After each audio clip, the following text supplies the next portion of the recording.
with that, I've talked a lot, I've babbled a lot. I think it's fair for us to get started. So I already introduced myself. One thing I didn't add was that in college I studied environmental science. So I've always been really interested in the environment. And at Bates, I serve on the Committee for Environmental Responsibility. And hopefully Tom and Sophie can talk a little bit more about that as we continue. But Bates has a campus-wide commitment to sustainability practices and engages a lot of community members, including staff members. So I represent the Office of Admission with that group, and really excited to be here moderating this panel tonight. I'll pass it off to Tom to introduce himself. Okay, so hello everyone. My name is Tom Twist, and I run the Sustainability Office at Bates College, which is just a wonderful thing to do. I wanted to say thanks to everyone for coming onto this meeting. I'm sure you've had your share of Zoom meetings throughout this year and are probably feeling pretty zoomed out. So thank you so much for caring about this issue, an issue that we care about very much as well. And Sophie, do you want to introduce yourself? Sure. Hi, everyone. My name is Sophie Landes. I use she, her pronouns. I am a senior from New York City, and here at Bates, I'm an environmental studies major with a concentration in global environmental politics, and I'm an educational studies minor. And for the past 4 years, I've been working for the Department of Sustainability as an EcoRep, and I primarily focus on planning environmental related events on campus. I'm really excited to chat with you all tonight. Awesome, thanks to you both. So it looks like a few other folks have come in since we first started. I just want to reiterate, please use the Q&A function. I'll be moderating that. We can answer questions live. And we are hoping that much of this conversation will be driven by questions from all of you. And we can certainly talk about a lot of things, but we'd love to hear what's top of mind for you. But I will start with a question, and I'll pose it to both of you in a different way. But for Tom, why did you choose to come and work at Bates? I know you have had this really incredible career in Maine. What was it about the place and also the job that drew you to make that shift and come and work at Bates? Yeah, that's a fantastic question. I think it's the fact that the Bates students that I already knew were very interested in service.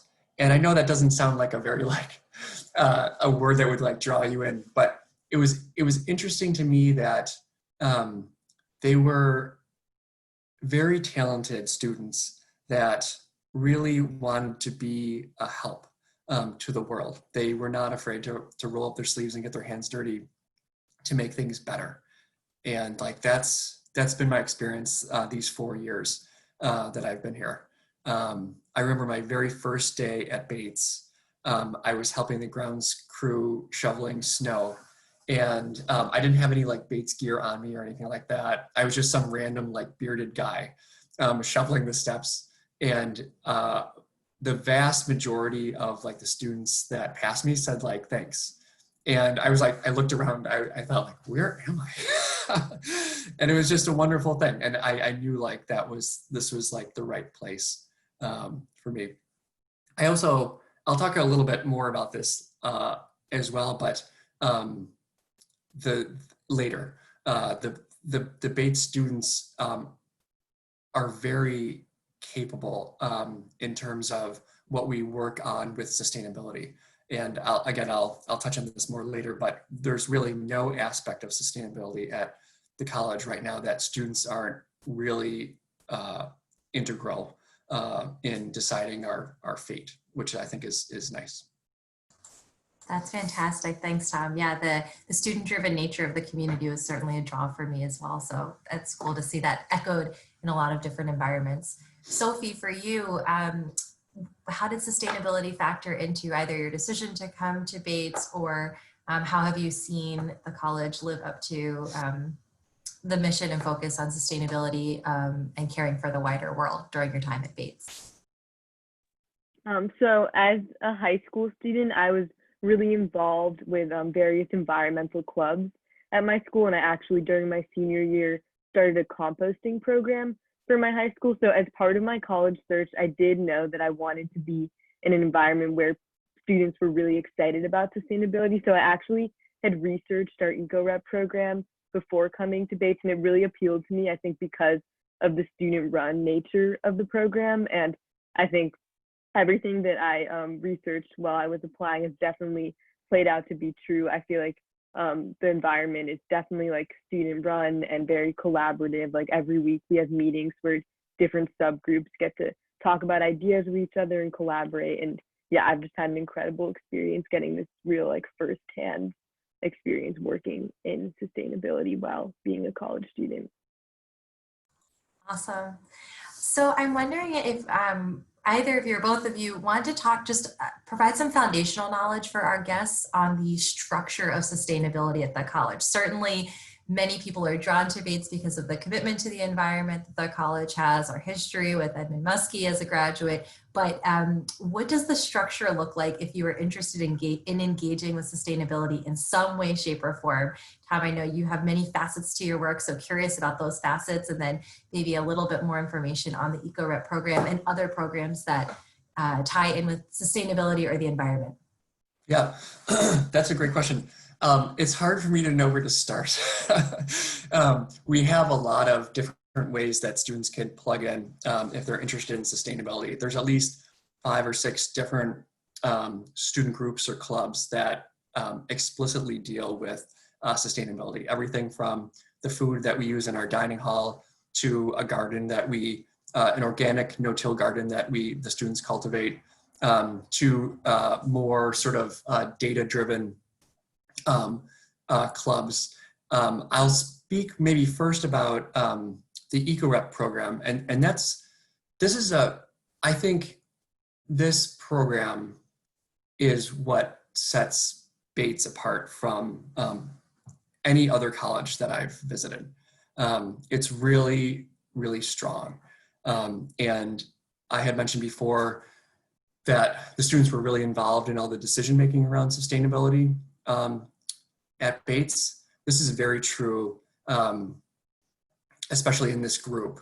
So the EcoReps, it's a paid sustainability position that works directly with my office. It's generally around 20 students, and it's pretty competitive to get in because there's a lot of interest. And what we do is we trust the students to not just do good college level work, but rather excellent professional level work. And I think that's what that trust, I think, is what is different.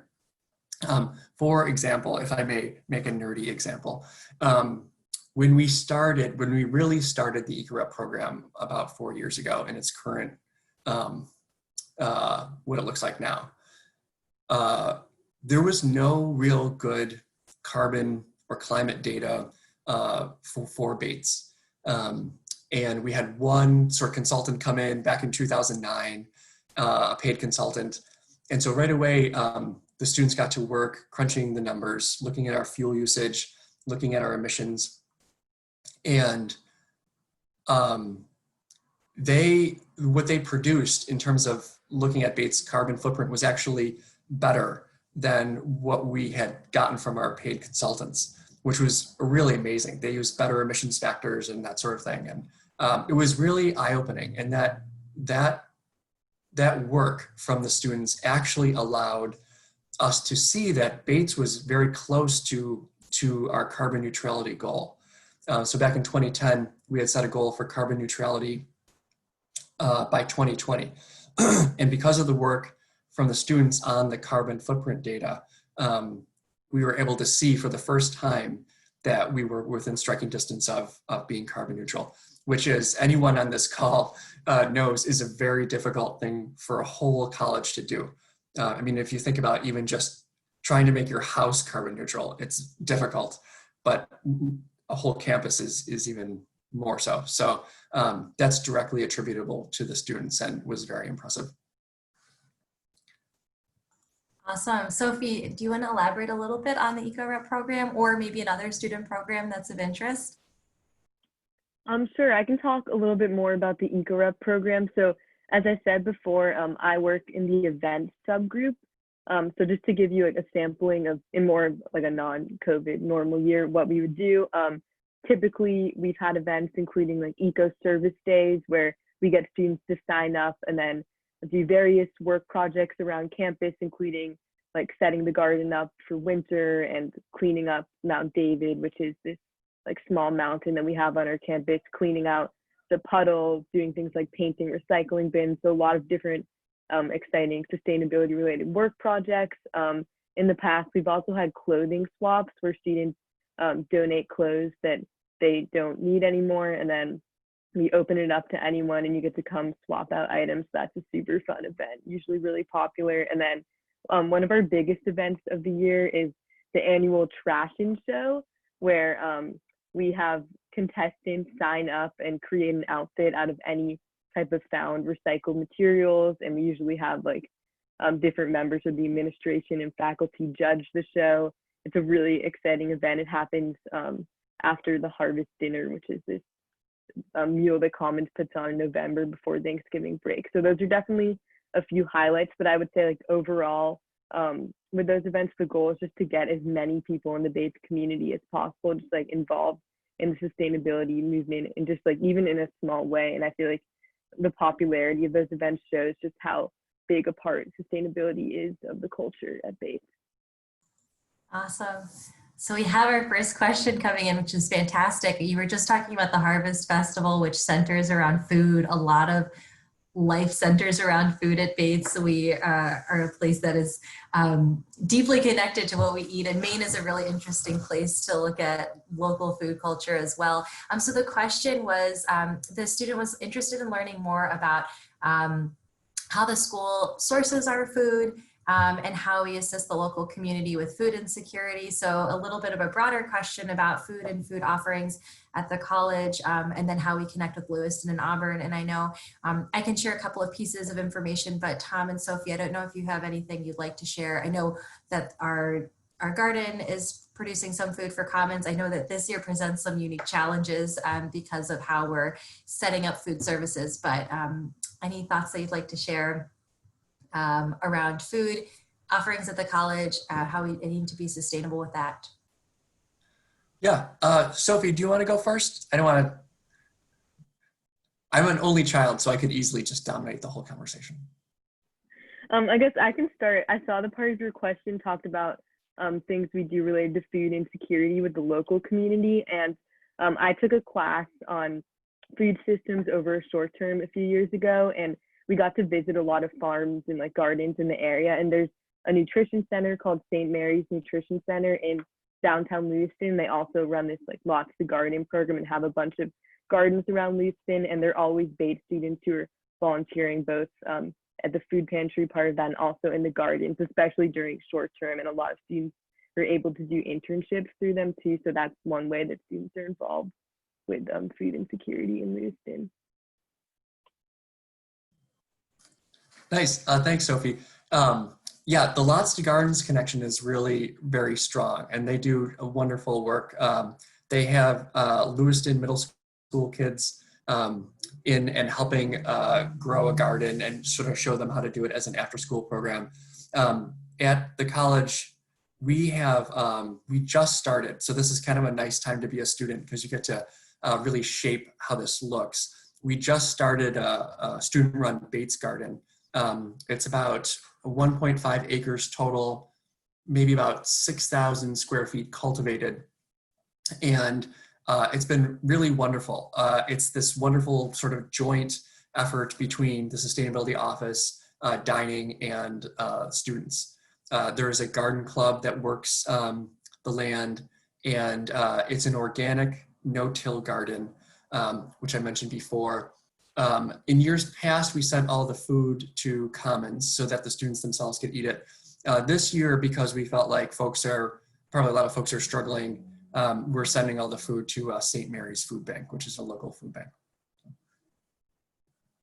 That's awesome. And I did I'm going to, in the chat, throw up 2 links, one for the Harvard Center and one on a story about a student who actually spent their summer working on strengthening communities through healthful food. So helpful to have that information there. I'll just add also a little bit of statewide context. Maine is being nationally recognized for its focus on supporting local farms and local food systems. And so this is a really interesting place to be if you are interested in the farm to table movement or also the local food movement as well, just in the state in general. So there is a lot of environmental support across the state of Maine for initiatives like that. So we see that on a smaller scale at Bates, but then we also see it expanded beyond. So thank you both for your answers around that. It's really helpful. Anything else you want to add about food? I don't think so. I don't want to restate what Sophie said. My partner actually just stepped on our cat. So I didn't get to hear all of your answers, Sophie. But yeah, I think we pretty much covered it. Great. So I do want to just give us a little, I hope your cat's okay, first of all. Luckily, I was muted. So we've got two other great questions that came in, but before we get to them, really quickly, we don't need to be that quickly, but Bates has declared carbon neutrality. This is something that very few institutions in the country have been able to do. And I just want us to take a quick moment to talk a little bit about that because it is such an incredible goal to reach. It's such a progressive thing for the institution to put its time and energy towards. And again, Tom, to your point, it was so student driven. So Tom, do you want to maybe kick us off a little bit on how we reach that goal, and then great questions from Cole and Charlie that we're going to get to afterwards? Sure. Yeah. So like I said before, 2020 was our carbon neutrality goal, and we were able to hit it a year early. There's only a handful of colleges and universities in the country that have to date hit that goal, as I alluded to, because it's so difficult. It's so difficult to hit, and as many people at Bates know, it's so difficult to maintain, especially because we build new buildings, that sort of thing. Each new building adds on to our carbon footprint a little bit, and so I think what's really, hey, is it possible to share my screen? Okay, let me do this here. Okay. Oh, hold on. Try now. Sorry. Okay, sorry. No, that's okay. Yeah. Okay, there we go. Okay. I kind of like, this is so small. Hold on. Let's see if I can present this guy. Okay, so I like to show this graph. This is sort of the world. I saw, I think, was it Charlie's question? About international, like we'll talk about this more, but I just wanted to put this up there. This is internationally, globally, what we need to do as humans to reduce our carbon footprint, to keep it, to keep the planet at a habitable temperature, basically. And there's a lot going on with this graph, but all you really have to focus in on is the steepness of the curves. And the longer we wait to do something, the steeper it gets. And so, let's see if I can advance this here.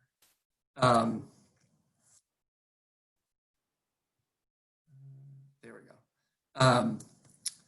This is a picture of the decline in Bates emissions. So we saw that data about the global emissions, and we took it really seriously. And this is what our reduction actually looks like graphically. The left sort of y-axis is metric tons of carbon dioxide. And so what's striking to me is that we were able to reduce our emissions by 95 to this 97-ish% without buying carbon offsets or anything of that nature. This was just driven by student culture. In terms of efficiency, it was driven by using a completely new type of renewable fuel in our central steam plant. And then it was making our buildings much more efficient. So LED lighting, better insulation, and that sort of thing. So that's just sort of what maybe I'll do one more actually. And this is the same graph, but the red line now shows what our emissions would have looked like if we had basically done nothing. If the EcoReps had never existed, and we just sort of did business as usual, you know, putting up buildings, not insulating them, that sort of thing. So I think that's kind of a neat thing to see. And hopefully that helps sort of visually chart our path for you guys.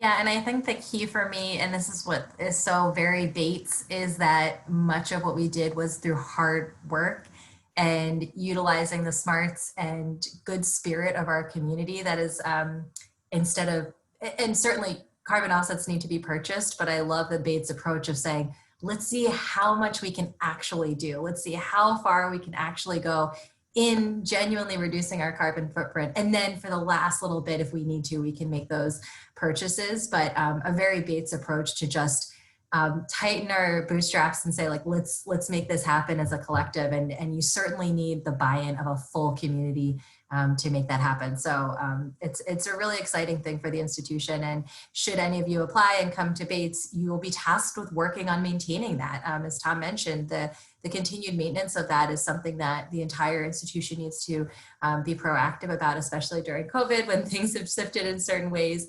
That is something that our students will be actively engaged in moving forward. I don't know if there's anything else either of you want to add before we jump into other questions. No? Cool.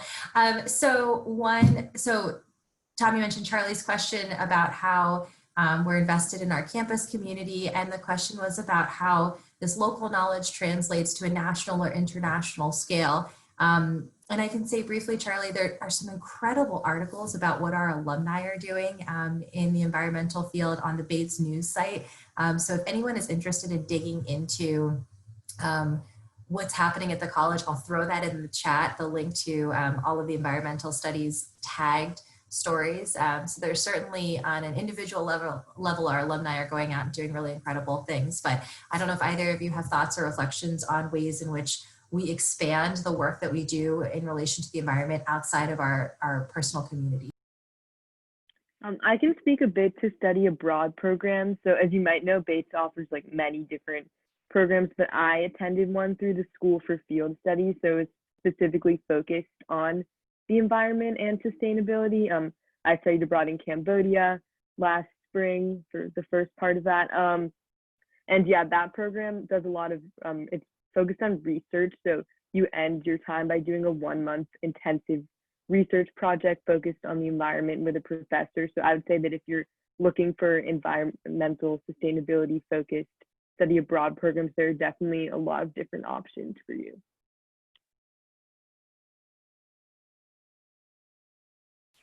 Yeah, and I could just briefly add that I think a lot of the classes and the sustainability work that we're doing at Bates is very transferable.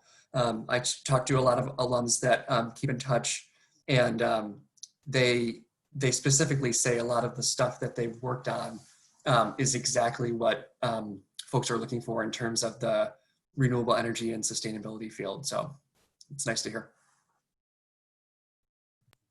I just threw up a link for some stories about the environmental work at the college, including one about students studying sea level rise in the state of Maine. So while we are focused on supporting our campus community in Lewiston and Auburn, we also are doing work in the state of Maine. Bates actually is charged with preserving around 600 acres along the coast of Maine. It's the Morse Mountain Conservation Area. So something that is really important for us. It's in true Bates fashion, it's accessible to anyone in Maine who would like to visit it, but we do have a small house on that property where some classes will go and take place. Students will conduct research there. Recently, our students actually installed solar paneling there. Again, a practical Bates approach to things. We wanted to make this place have solar electricity, and instead of hiring someone to do it, we said, great, let's learn how to do it. And our students actually installed that. So the Morse Mountain Conservation Area is also another way that we're connecting with the broader community. And I don't know if either of you, I know Tom, you were involved with that a little bit, if either of you have thoughts on that space. Yeah, so I don't know if Sophie, you want to talk about, you were on the roof putting up the solar panels. So I don't know if you, thoughts comment. Yeah, I was one of the students who got to help put up the solar panels, and it was a super cool experience. I think because of that, I just have like a much better understanding of how solar panels work just because of that firsthand experience. So yeah, definitely a really great opportunity. And I could also mention because of the students, so the students themselves put up the panels, as Liz mentioned, and that building is now 100% solar, which is great. We also involve students in bigger projects.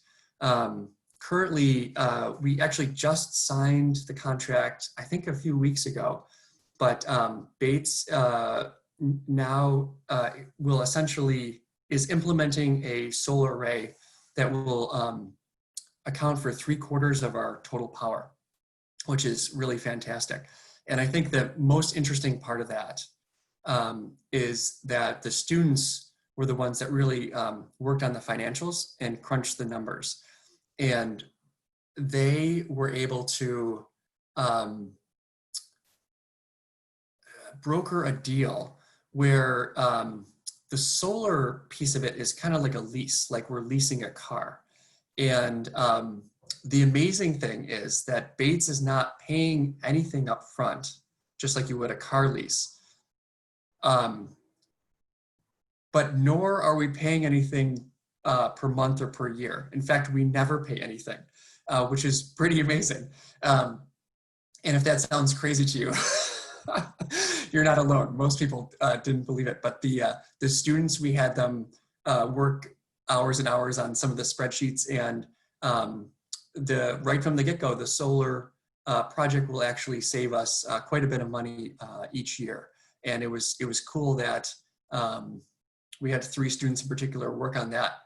They were also simultaneously working on well, I could maybe tell you the numbers. The students figured a way out that will be saving about $200,000 to $300,000 each year for 20 years, which is pretty impressive. The students were simultaneously working on a grant for about $40,000 to put in electric vehicle chargers, and another financial proposal to cut down on paper towel waste by putting in hand dryers. So it's cool. And I just wanted to throw some numbers out there to show you that we're not just relegating students to like projects that don't really matter. They are big projects that affect the whole course of the institution, which is, I think, nice. That's awesome. So we had another question about Lake Andrews. So we have this very small lake in the middle of campus, and the student was wondering if environmental studies classes ever connect with Lake Andrews, if we study it. I know that we do a lot of research in larger lakes around the area through the environmental studies program, but I'm wondering if either of you could speak to either doing that at Lake Andrews or at other lakes that are within a close distance to campus. I've got some stuff, or do you want to go first, Sophie? Are you okay? I don't have much experience doing research in any lakes. Okay. Does jumping in the puddle count?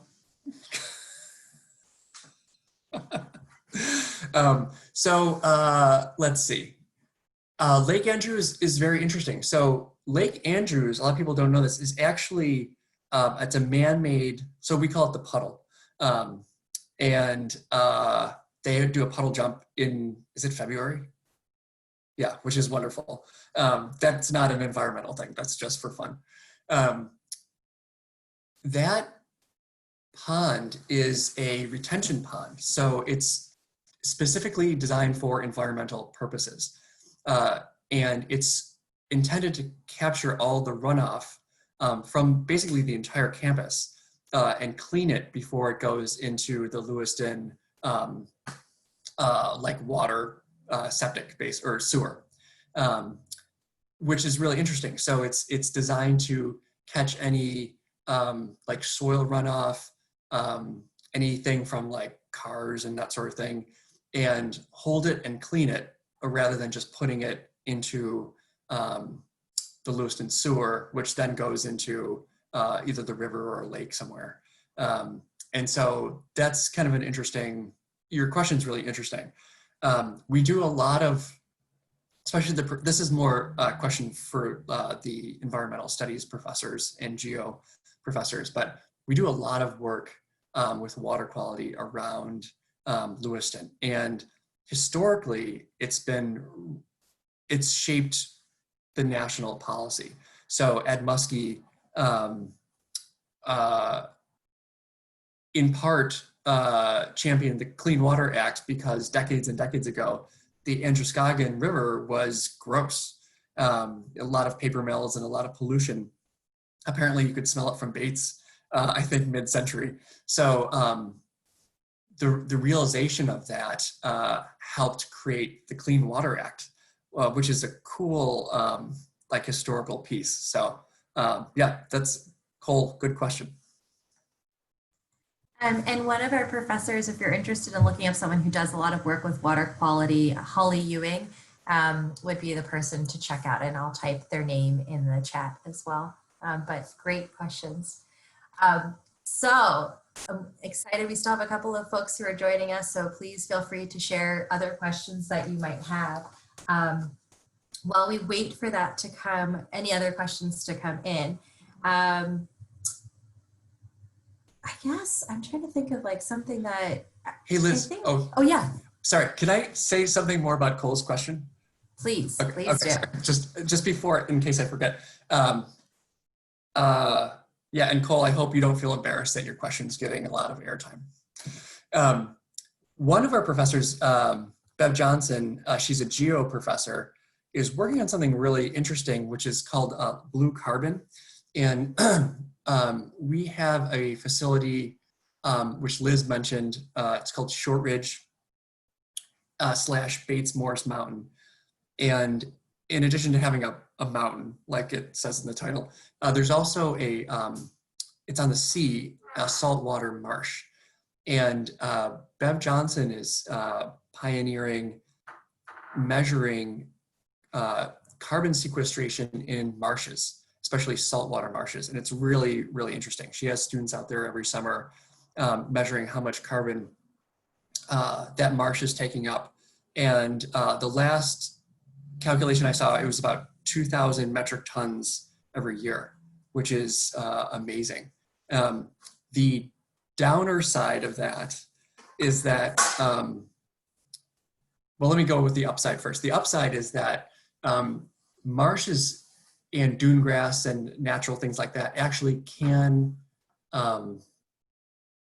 rise with rising sea levels, which is really cool and offer protection for the coast. The downside of that is that if they're not allowed to, if they're not healthy, if there's a lot of development around them and that sort of thing, they can't keep up with it.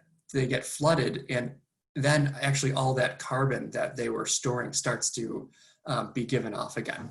So that's sad. But I thought that was just really fascinating. And there's not many people, I think, in the world that are currently researching that sort of thing. So. Yeah, and if anyone's interested in looking more into Bev Johnson's research, if you go to the Earth and Climate, I put it in the answer, but I don't know if everyone's able to see it. But if you go to the Earth and Climate Science page, academic page at Bates, and look under research, you can look at Bev's current research and some up-to-date information. Bev was also appointed to the Maine Climate Council, so there's some really intriguing stories that you can continue to find and explore if you're interested in learning more about that. So this chat is scheduled to end at 7:40. We can certainly stick around and answer other questions.